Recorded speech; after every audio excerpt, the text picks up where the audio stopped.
Pardon the interruption, but I'm Mike Wilbon. Elon Musk is planning to talk about a new brain chip later this week. Tony, are you open to a brain chip? I'm Tony Kornheiser, and it depends. Is it barbecue flavored? Then I might be. Actually, I don't really like the barbecue flavors. Of all of the potato chip flavors, the ones that I think I like the most are the sour cream and onion. Do you like those? No, barbecue, you don't like baby. those? Barbecue chips. Come on. That's a staple Yeah. in America. Even where you grew up on Long Island, they had to have barbecue chips. They did, but they're too sweet. Oh. They're sugar-coated. I mean, I really... Typical of no, you, sorry, I want don't like them. sour puss. Don't like them. That's a good point you make. Welcome to PTI, boys and girls. In today's episode, the Sixers go home, the Nets target Pop, and the Dodgers are rolling. But we begin today with Luka Doncic. He hit a step-back three when everybody in America knew he was going to shoot, and he beat the Clippers in overtime yesterday to even that series at 2-2. Doncic had 43 points, 17 rebounds, and 13 assists. Rare air occupied by only Oscar Robertson and Charles Barkley in a playoff game. Wilbon, what did you think of the performance, and what does it mean for the Clippers? Tony, the performance, as you know, since you and I were on the phone, doing what everybody else in America is doing, which is going, ah! I mean, it's a scream out loud moment. It doesn't matter who you're rooting for. It's just, can you appreciate the game, the result, the drama, and this kid, his level of talent and poise and savvy. He just turned 21 years old fairly recently, Tony. And so Luka Doncic, I mean, he's up there. I mean, I would take, if you said, who are you going to start a team, right? Who are you going to take? Okay, you're not going to take LeBron. Of course you take LeBron for any game, but at 35, you wouldn't start a new franchise, a new team with a 35-year-old guy or Chris Paul at 34 or certain guys who are, and maybe you do go with Kawhi, who I think is 29, but Tony, Doncic would have to be near, if not at the top of your list. And what does it mean for the Clippers? The Clippers are now locked into at least a 6-game series in which you got to think that Dallas is going to get its second best player back on the court, and they're playing with house money. Nobody thought they would win. The Mavericks are playing with house money here. I still expect the Clippers to win, but it's going to be hard. All right, so let me tell people, in full disclosure, what happened yesterday after that shot. Within 2 seconds, I called you, and the moment I heard you say hello, I said, you tell me right now who's better than this guy. Because, a lot of people may be as good, but right now, who's better than Doncic? And then we talked about who we thought of when we thought of Doncic. And my first reaction, because of the wow factor and the fact that the ball's in his hand all the time, I thought of Pete Maravich. And you mentioned Magic Johnson, and I like that because Magic Johnson was very calm. He was very confident. He was very measured. The game seemed to slow down around Magic Johnson as it does with Doncic. But this kid right now, again, at 21, he's a complete wow. In terms of the Clippers, Mike, if it goes to, and I should tell people, you pick the Clippers in every game. So you're 2-2 at the moment. I do. You're 2-2. Yeah. If it goes to 7, you play all year for home court at 7. There's no home court. No. So that changes the dynamic for an underdog, right? Yes, but Tony, I think the favorite always feels a little more pressure. Tony, Kawhi Leonard yesterday was great himself. He was down great. the stretch. His team didn't win. But, Tony, he made the play, and it wasn't a shot. He made the pass to put his team ahead with under 10 seconds left. It's going to get overlooked. But if you're talking about who I would choose to win a game tonight, would it be Doncic? No, as great as he's been. It'd be Kawhi Leonard because I've seen him do it multiple times. And, Tony, I think that Kawhi Leonard is going to be the guy that tips this in favor of the Clippers, which is why they went out and got him. Let me just say this. The guy who's not going to be the guy is your guy, Playoff P. Oh, Paul come George. on, don't go At the moment, yesterday, 3 of 14, 1 of 7 from 3, 9 points, a triple single. Yeah, he names himself Playoff P. What are we watching? Hey, we're watching the playoffs. He can play defense, he can pass the ball, he can rebound. He's going to have to play 2 for the Clippers to win, and I think he will. I do. With the Sixers out of the bubble, their coach may be out of a gig. The Athletic reports that the team is expected to part ways with Brett Brown. though it's unclear as to when. Could be any moment now. Philly got swept by Boston yesterday in a series the Sixers played without their injured star, Ben Simmons. Tony, do you expect major changes to a team that came so close to the Eastern Conference Finals last season? Bounce, bounce, bounce out. Yeah, like you, I expect the coach to be gone. Even the players said the coach should be gone. I believe Josh Richardson said, you know, he's got to take accountability. He's part of this whole thing. So he's gone. In terms of major changes, no, because I think you have to wait for Ben Simmons to get back. Ben Simmons is an all-star, and the ball is always in his hand. Now, the knock on him is that he's not a good shooter. Jason Kidd, never a good shooter. Magic Johnson, early in his career, not a good shooter. I think you wait and see what Embiid and Simmons can do together before you make major changes. Tony, I've been going back and forth on this because of the whole stupid process, which I like to make fun of, and I'll kick them when they're down because I hated the process. It was just tanking to get more picks, and people somehow thought that was brilliant. But let me just mention some salaries, okay, that are going to be incurred by the Philadelphia 76ers. Joel Embiid, $29.5 million next season. Ben Simmons, $29.2 million. Al Horford, $27.5 million. And Tobias Harris, who, by the way, showed some courage yesterday by getting up after busting his head open and coming back, $33.5 million next year. How many of those are you going to be able to get rid of if you want to rework that team?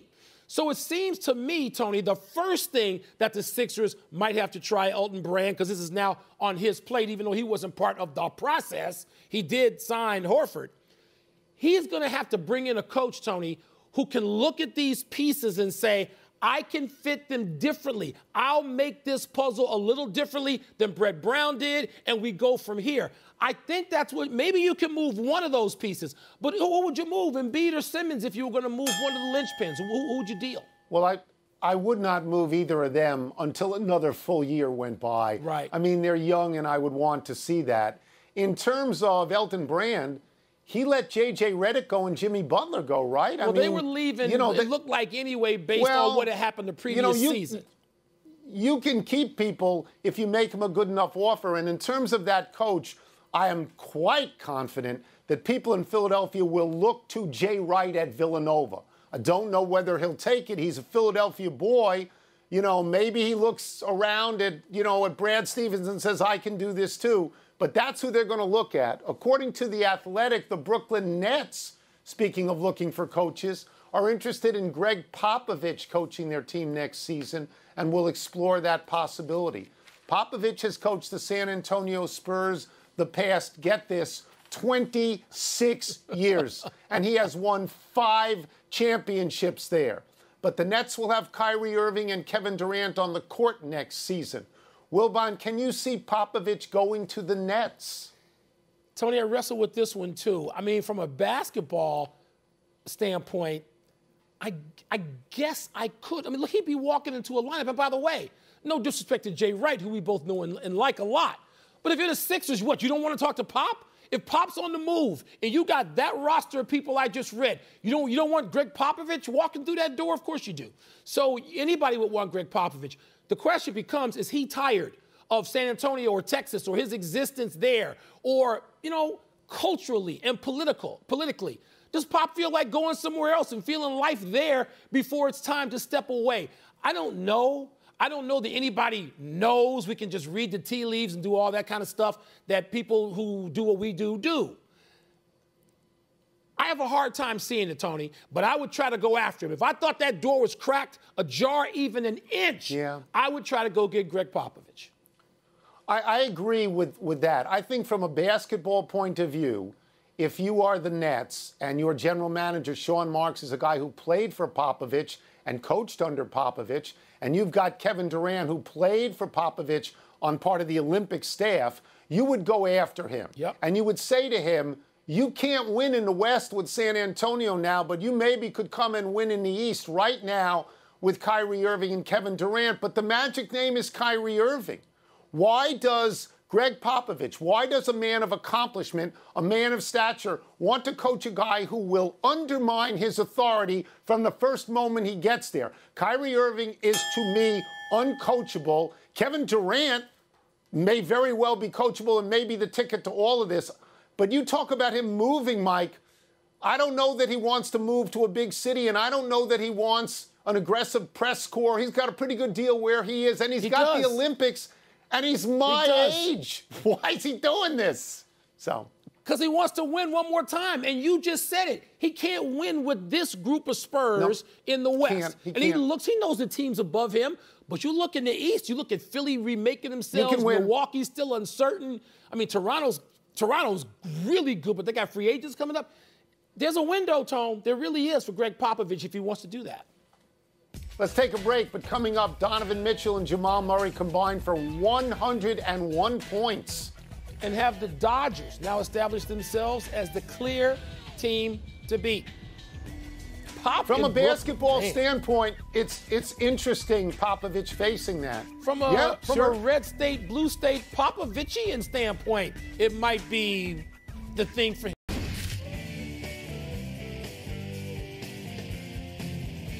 It's mail time. I'm not sure how you all got my home address. We're going to roll with it. Let me get the first one. If I can open this thing. How do you get the mailbox to the attic? Here we go. What's going on over there? Donovan Mitchell's 51 beat Jamal Murray's 50 in the Jazz win yesterday.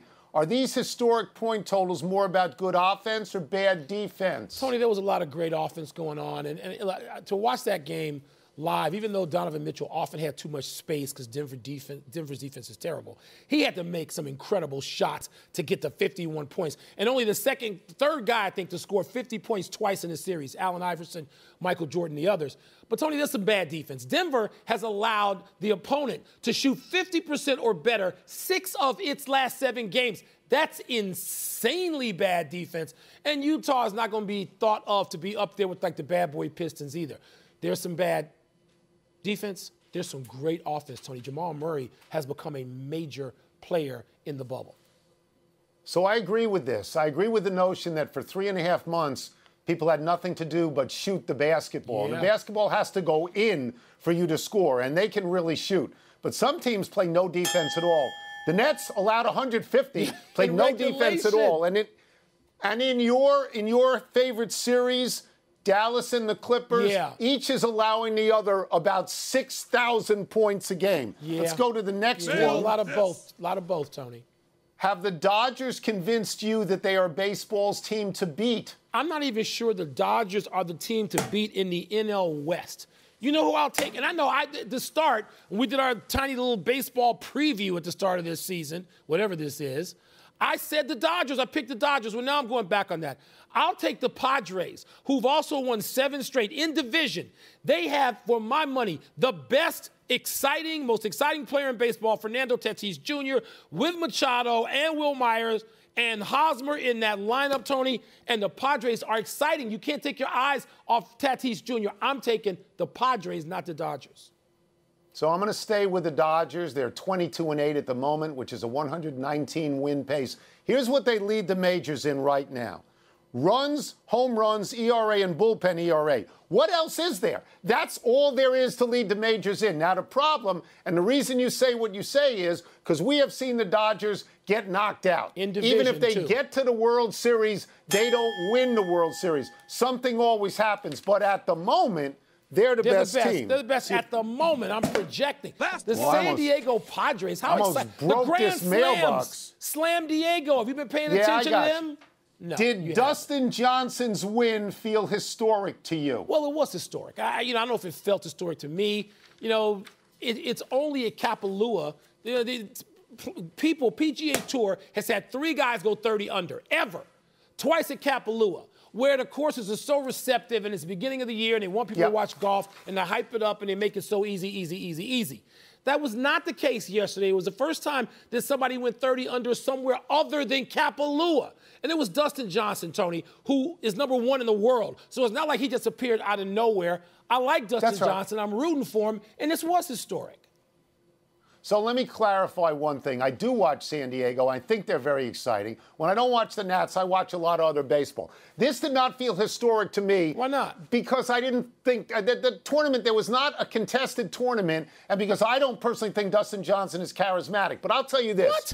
If I finished in second If I was Harris English and I went minus 19, minus 19 is going to win most weeks. If I'm Harris English, I may never get minus 19 again. And if I'm minus 19 and I'm 11 shy of the other guy, I'm pulling my hair out. That's unbelievable DJ is going to win one of the majors remaining. Well, we'll see. Either the U.S. Open or the Masters. He's going to win one of them. Fine. He's got one to this point, which is why Brooks Koepka rips him. Enough email. Let's take one last break, but still to come, the Ravens cut ties with Earl Thomas. Where does he go from here? And does it make sense that the Ohio State University is ranked second in today's preseason college football poll when they ain't even playing? The mailbox did well. It stood up well. I'm happy with the mailbox. Does it have altitude sickness for being up in your attic?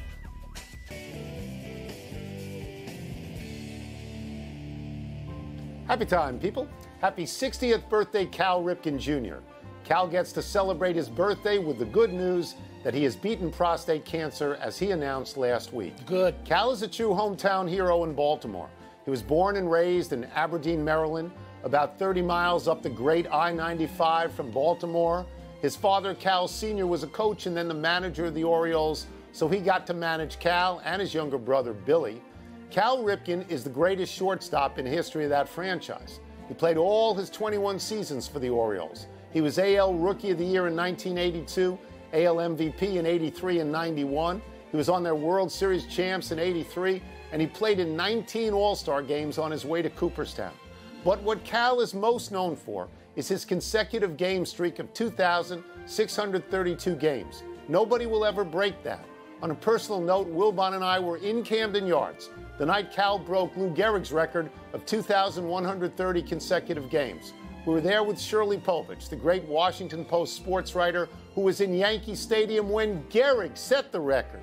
Of all the memories that we have as sports writers, that's right near the top. Near the top, Tony. He might not be at the top, but it is near the top. Cal Ripken played in 2,302 games at shortstop.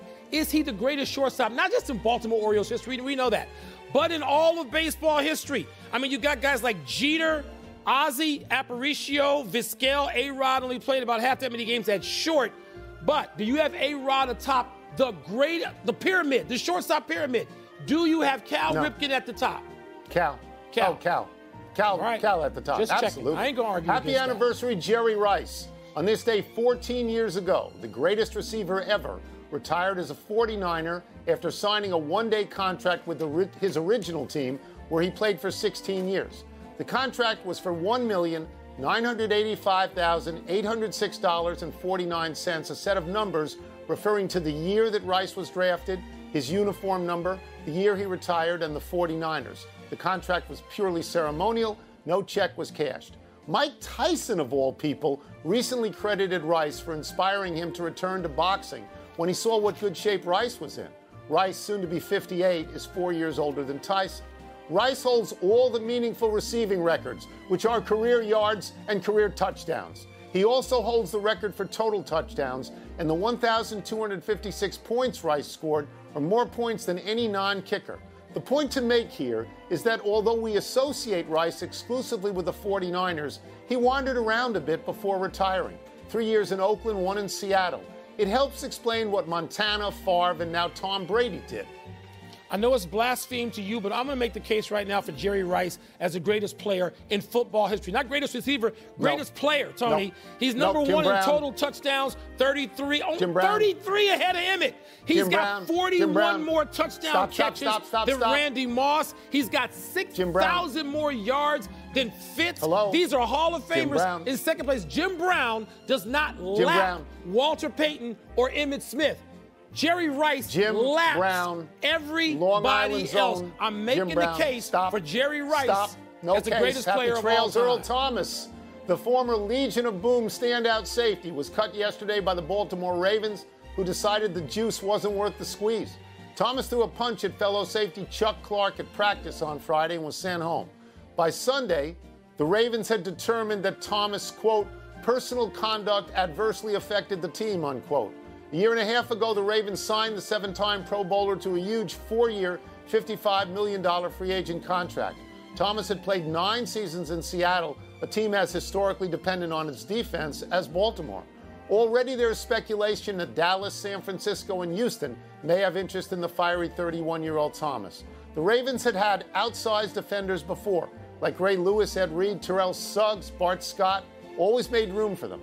But when John Harbaugh was asked to go into depth about Thomas, he demurred in Belichickian style, saying only, "We're good moving forward, all eyes ahead," unquote.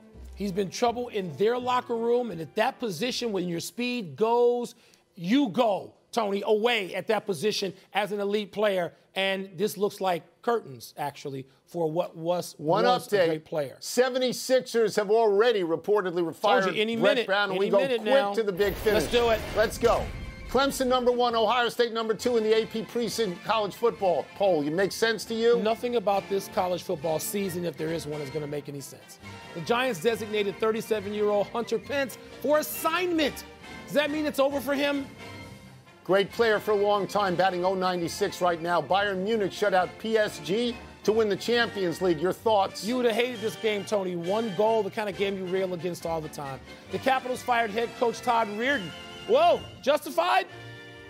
Yeah, 2 first-round exits in 2 years in the playoffs. Last one, the Heat can sweep the Pacers tonight, will they? Tony, I think the Pacers are going to get a game. I got the Heat in this series, but I don't think the Pacers are going out 4-0. Out of time, try and do better the next time. I'm Tony Kornheiser. I'm Mike Wilbon. Same time tomorrow, knuckleheads. You can get the PTI podcast on the ESPN app or Apple Podcasts. Scotzo, good luck tonight, baby. He's like... Wish him luck, Wilbon.